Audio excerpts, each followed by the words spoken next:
हाय लोगोफोर, नोंथांमोननि गेजेराव दिनै आङो दोंसे शायरी भिडिअ'जों लोगोसे फिन खेबसे नुजाथिफैदों। दिनै शायरीखौ हरदों पपिन औवारी, डिस्ट्रिक्ट क'क्राझार, गामि बैरालि। दानिया फैदो बिथां हरनाय शायरीखौ दान्दिसे सम खोनासंलांदिनि।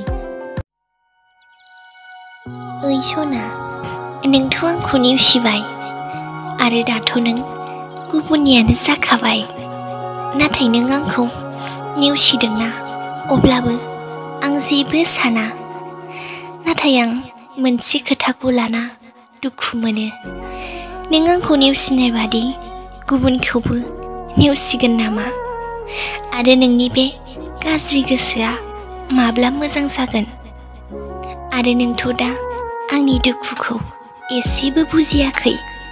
नाथाय जेबोला नोंबो गुबुनजों नेवसिजागोन, अब्लासो बुजिगोन नों सना।